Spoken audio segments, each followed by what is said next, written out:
సైదాపూర్ మండలంలో శివరాంపల్లి గ్రామానికి చెందిన ఒక బాలిక ఇంటర్మీడియట్ ఫస్ట్ ఇయర్ చదువుతున్న అమ్మాయి. ఆగదే గ్రామానికి చెందిన ఒక వ్యక్తి పోలు అనిల్ అనే వ్యక్తితో ఆ వ్యక్తి ఆ అమ్మాయిని ప్రేమ దాంట్లో వ్యామోహంలో పడివేసి ఆ అమ్మాయిని ప్రేమిస్తున్నానని వెంటపడటం వల్ల మేబీ ఆ అమ్మాయి కూడా సపోర్ట్ చేసిందని తెలిసింది.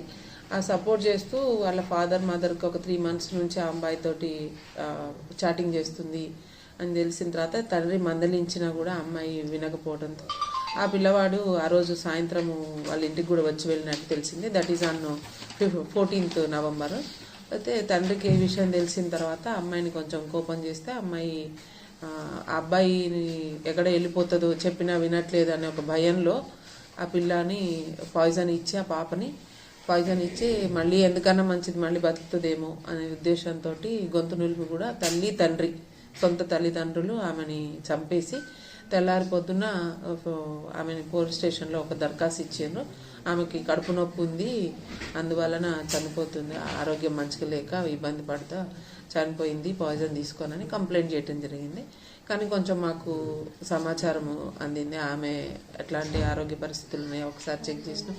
ఆ సిచ్యువేషన్ అంతా కూడా కొంచెం మాకు సస్పిషియస్ అనిపించి దాని మీద పూర్తి స్థాయి విచారణ చేసిన తర్వాత దానికి సపోర్టివ్గా మాకు ఎఫ్ఎస్ఎల్ రిపోర్ట్ కూడా రావడం జరిగింది. ఇది గొంతు నూలు చనిపోతే థైరాయిడ్ బోన్ అనేది ఫ్రాక్చర్ ఉంటుంది.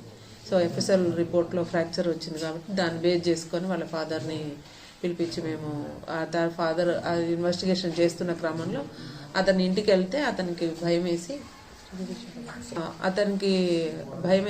అతను ఏం చేశాడంటే ఆ గ్రామంలో ఉప సర్పంచ్ దగ్గరకు పోయి అవును నేనే చంపినా, నేను నా భార్య కలిసి చంపినాం, ఎక్కడైతే మా పరువు పోతుందో మనం చెప్పిన మాట వినకుండా ఈ అమ్మాయి అతనితో వెళ్ళిపోతుందో. ఈ పోలు అనేట ఆయన మ్యారీడ్ వైఫ్తో గొడవలుండి 498 కేసు కూడా ఉంది ఇదే పోలీస్ స్టేషన్లో.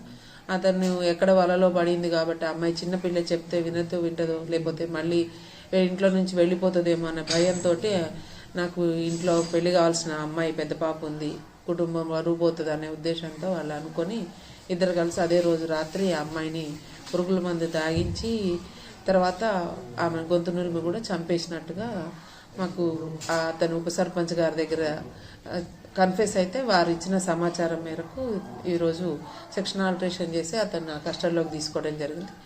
కస్టడీలో తీసుకున్న వెంటనే అతని భార్య ఇద్దరు కూడా వాళ్ళు చేసిన నేరాన్ని ఒప్పుకున్నారు. దాని మీద ఈరోజు అరెస్ట్ చూపించి మేము జ్యుడిషియల్ కస్టడీకి పంపుతాం.